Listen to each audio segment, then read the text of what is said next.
اور پھر اس کا پیٹ قبر کی مٹی کے سوا اور کوئی چیز نہیں بھر سکتی۔ اللہ اکبر۔ میرے بھائیوں، معلوم ہوا اس واقعے سے اپنے سے نیچے والے لوگوں کو دیکھنا چاہیے، سکون چاہتے ہو تو۔ اور آدمی کو جتنا بھی مال و دولت دے دیا جائے، ابن آدم کو، ہم سب ابن آدم کے اولاد ہیں، جتنی بھی دولت دے دی جائے تو ان کا من نہیں بھرتا، پھر بھی حریص رہتا، لالچی رہتا ہے۔ کیسے؟ حدیث دیکھیے، صحیح البخاری کتاب الرقاق حدیث نمبر 6436 کی حدیث ہے۔ عن ابن عباس رضی اللہ عنہما قال قال رسول اللہ صلی اللہ علیہ وسلم۔ اس حدیث کے راوی حضرت ابن عباس رضی اللہ تعالی عنہ ہیں۔ وہ بیان کرتے ہیں کہ اللہ کے رسول صلی اللہ علیہ وسلم نے فرمایا، لو کان لابن آدم وادیان من مال لابتغى ثالثا ولا يملأ جوف ابن آدم الا التراب ويتوب الله على من تاب۔ اس حدیث میں حضرت ابن عباس رضی اللہ تعالی عنہ بیان کرتے ہیں کہ اللہ کے رسول صلی اللہ علیہ وسلم نے فرمایا کہ بالفرض اگر آدم کے بیٹے کے پاس سونے کی 2 وادیاں ہوں، کس کی؟ سونے کی۔ اللہ اکبر۔ چاندی سے مہنگا ہے سونا نا۔ اللہ کے رسول صلی اللہ علیہ وسلم بیان کرتے ہیں کہ اگر سونے کی 2 وادیاں دے دی جائے تو اس پہ پھر بھی قناعت نہیں کرے گا ابن آدم، وہ تیسری وادی کا طلبگار ہوگا۔ اللہ اکبر۔ ابن آدم کو سونے کی 2 وادیاں دے دی جائے تو تیسری وادی کا طلبگار ہوگا، اور ابن آدم کے پیٹ کو تو قبر کی مٹی ہی بھر سکتی ہے۔ اللہ اکبر۔ اور جو شخص اللہ تبارک و تعالیٰ اس شخص کی توبہ قبول کرتا ہے جو اللہ رب العالمین کے لیے کی جانب توبہ کے لیے رجوع کرتا ہے، گویا کہ اس حدیث سے معلوم ہوا ابن آدم حریص ہے، لالچی ہے۔ اگر کوئی ایک بلڈنگ بنا لیتا ہے تو دوسری بلڈنگ بنانے کی فکر میں رہتا، تیسری بلڈنگ بنانے کی فکر میں رہتا۔ کوئی اگر ایک گاڑی لے جائے تو دوسری گاڑی لینے کی فکر میں رہتا، تیسری چوتھی گاڑی لینے کی فکر میں رہتا ہے، اتنے حریص ہے۔ اس حدیث میں اللہ کے رسول صلی اللہ علیہ وسلم نے یہی نقطہ سمجھایا ہے کہ اگر ابن آدم اگر آدمی کی بنیادی ضرورتیں پوری ہو جائے تو مال و منال کے سلسلے میں اسے اس حد پر رک جانا چاہیے۔ اس حدیث میں یہی بتایا، یہی نقطہ بیان کیا اللہ کے رسول صلی اللہ علیہ وسلم نے کہ اگر آدمی کی بنیادی جو ضرورتیں ہیں اگر پوری ہو جائے تو بس ہے، آگے نہیں بڑھنا چاہیے۔ اور ہمارے لیے نمونہ کون ہے؟ اللہ کے رسول جناب محمد رسول اللہ صلی اللہ علیہ وسلم ہیں۔ وہی کہتے ہیں کہ اگر آدمی کی بنیادی ضرورتیں پوری ہو رہی ہو تو اس کے رک جانا چاہیے، حریص نہیں بننا چاہیے، لالچی نہیں بننا چاہیے۔ دلیل ایک حدیث آپ کے سامنے بیان ہو۔ جناب لقید بن صبرہ رضی اللہ تعالی عنہ کہتے ہیں کہ میں بنو المنتفق کے وفد میں رسول اللہ صلی اللہ علیہ وسلم کی طرف آیا، تو جب ہم اللہ کے رسول صلی اللہ علیہ وسلم کے پاس حاضر ہوئے تو میں نے اللہ کے رسول صلی اللہ علیہ وسلم کو گھر میں موجود نہ پایا۔ ام المومنین جناب حضرت عائشہ صدیقہ رضی اللہ عنہا گھر میں موجود تھیں۔ وہ کہتے ہیں کہ ہمارے لیے خزیرہ بولو تو ایک مخصوص قسم کا حلوہ ہے، پکانے کا حکم دیا۔ وہ کہتے ہیں کہ ہمارے لیے پھر اس کے بعد کھجوروں کا ایک ٹوکرا لایا گیا۔ اتنے میں اللہ کے رسول جناب محمد رسول اللہ صلی اللہ علیہ وسلم ہمارے پاس تشریف لے آئے۔ پھر اللہ کے رسول صلی اللہ علیہ وسلم نے ہم سے پوچھا کیا تم نے کوئی چیز کھائی ہے یا تمہارے لیے کوئی چیز تیار کرنے کا حکم دیا گیا ہے؟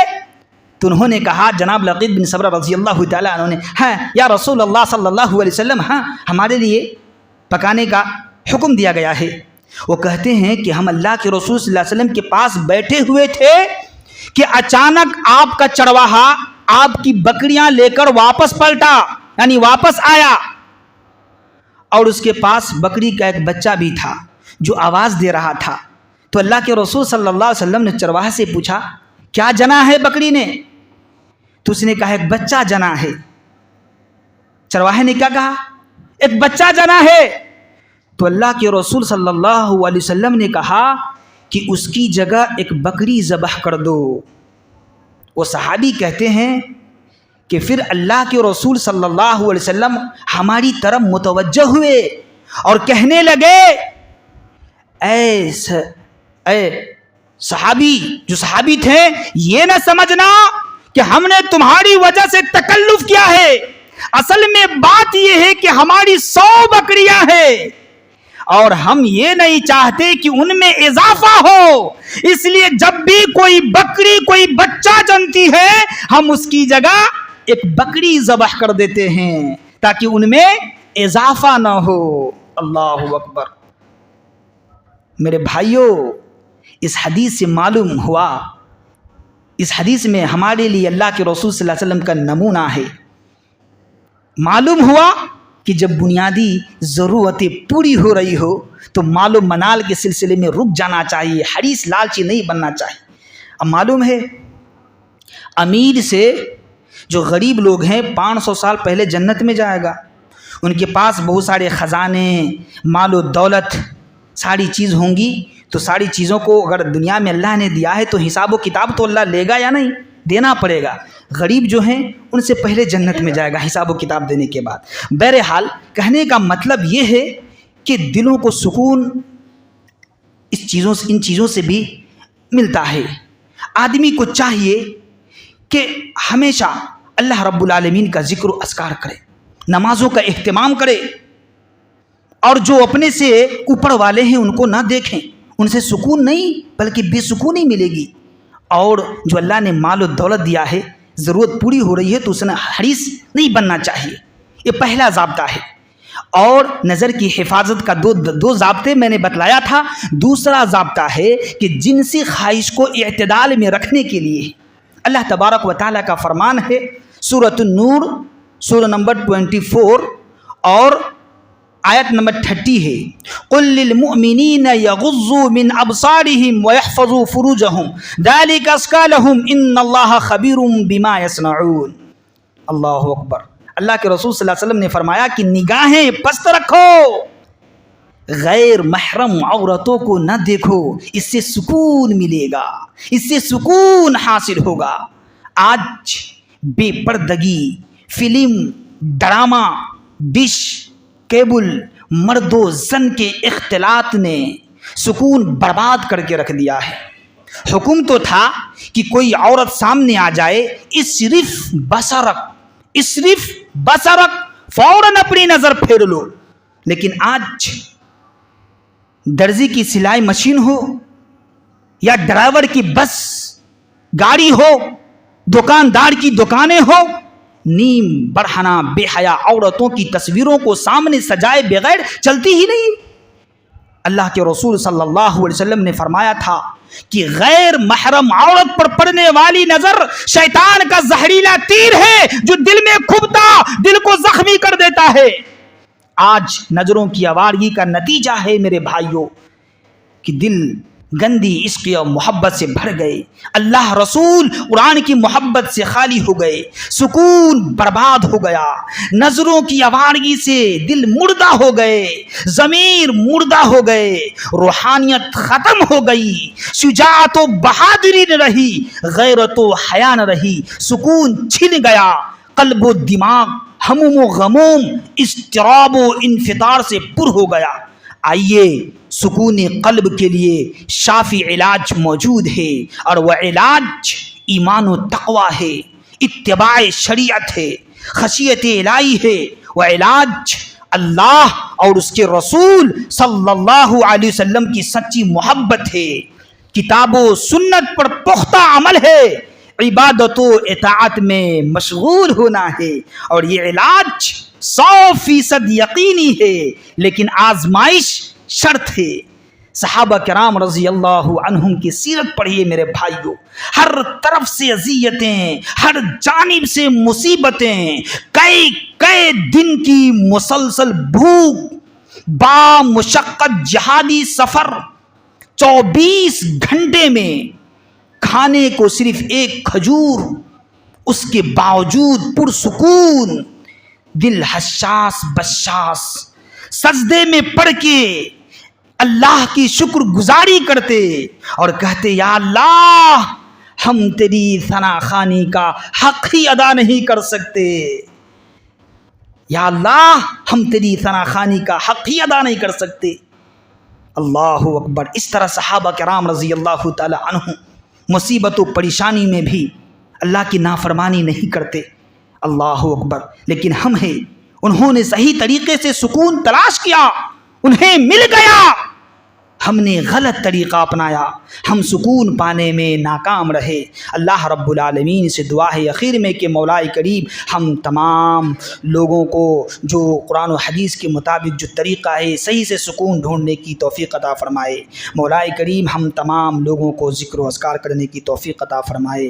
مولا کریم ہم تمام لوگوں کو نیک اعمال کرنے کی توفیق عطا فرمائے۔ مولا کریم ہم میں جو پریشان ہیں ان کی پریشانیوں کو دور فرمائے۔ مولا کریم ہم میں جو بیمار ہے اللہ ان کو شفائے کاملہ عاجلہ عطا فرمائے۔ مولا کریم ہم میں جو لوگ پریشان ہیں ان کو پریشانیوں کو دور فرمائے۔ اقول قولی ھذا واستغفر اللہ لی۔ سبحان ربک رب العزۃ عما یصفون وسلام علی المرسلین والحمد للہ رب العالمین۔